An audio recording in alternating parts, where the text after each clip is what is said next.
Well, as a change from our usual procedures, we're going to open this discussion with a few lines from Rudyard Kipling. We had a teapot and let it leak.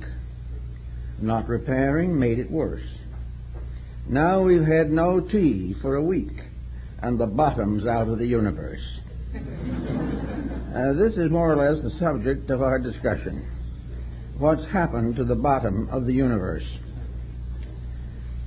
Always down through history, minorities have ruled.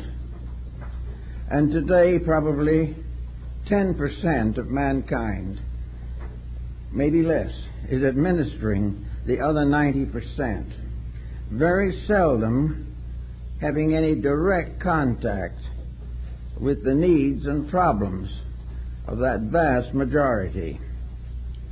Therefore, at this time, it is about the proper moment to remind everyone that the greatest of all the world's potential resources is the human being himself.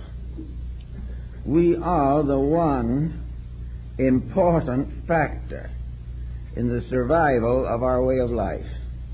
We are also, to a large degree, important for the survival of anything else on the earth, and perhaps for the earth itself. And yet this tremendous common sense majority has little or nothing to say about the courses and procedures of our civilization. We are completely controlled by a small group of professionals. Now, these professionals are not necessarily evil. They are not necessarily foolish. But they are not in direct contact with the world they serve. They have gradually isolated themselves in ivory towers of intellectual superiority and gaze down rather benignly, if at all, upon the world which they are supposed to regulate. They are simply incapable of the job.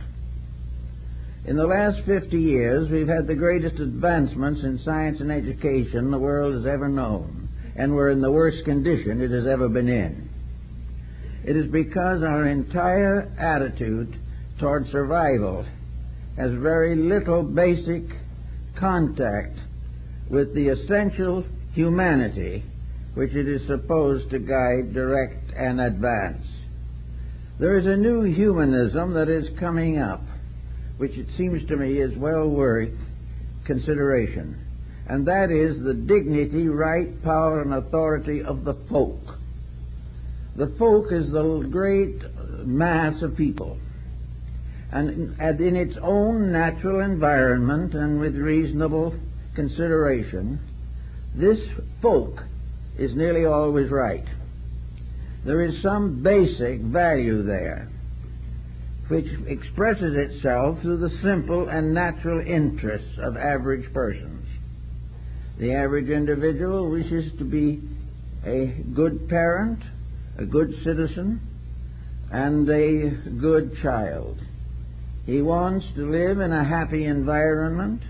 He does not really cherish animosities. He is not addicted to the desire to be killed in war, nor is he intentionally dedicated to an industrialism which gives him no opportunity to be a person. So all these situations mean together that the leaders are out of touch with their followings, and the followings, for the most part, have lost acceptances of their leaders. We do not want the condition to continue as it is. And yet, to not allow it to go on, we must search for new resources of solution. At the present moment, we are depending upon science to develop the nuclear resources of the world, but they have found no way of disposing of the nuclear waste which threatens to destroy us all. Thus, an attitude which permits this to occur that exceeds or excels its capacity to dominate the consequences of its contacts and contributions is simply no longer suitable to leadership. There has to be changes. And these changes can only occur when the human being realizes his inalienable right to be human, and that he has within himself potentials that are far more real than any of the intellectual superstructure upon which he depends today. Man internally is part of the universe. He is part of the enormous diffusion of energies. He is as much part of the great plan as a star or a meteor or a comet.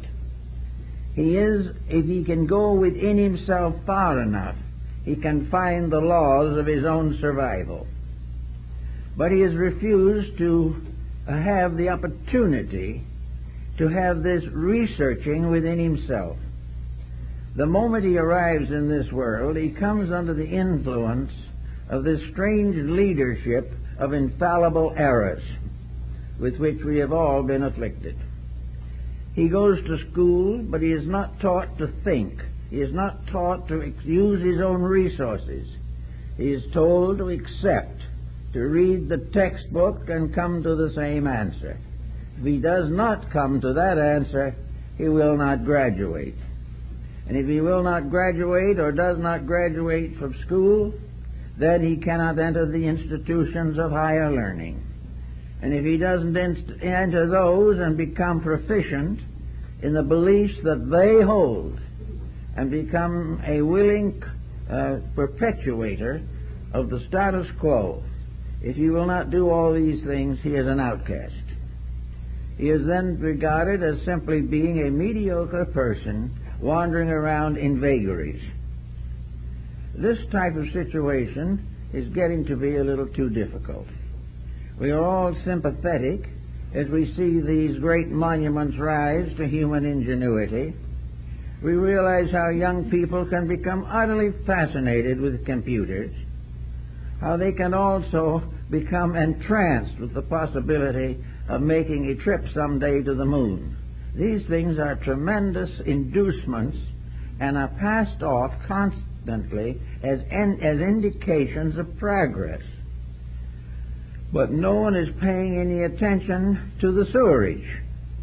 Out of these predicaments that we are passing through is a vast byproduct of waste, a byproduct of danger, of war, a byproduct of epidemical diseases, of disturbance of Earth's balance, of disruption of crops. All these things are the results of unthought out programs in which no one is interested in doing anything except landing on a planet somewhere else, and has no time or thought to take care of the planet that we live on today. Now, it's very hard to convince people that we should be more thoughtful in these matters. But as press report after each other, and many of them, show the difficulties and the dangers of all these situations brought home to us almost every day. Something should be done. But the great remote body of the approved professionals does not pay any attention to these rumors at all. They arise from the unenlightened, whereas those of special privileges and special educational dedications go right on adding to the mess. So out of it, I think we have to find out where we stand in relation to ourselves. We have been given a terrible inferiority complex. The average individual bows hopelessly and helplessly before the wisdom of the elect. He is afraid to express himself because he will open his environment to ridicule. He is not sure of himself because he has been talked down from the time he was old enough to read and write.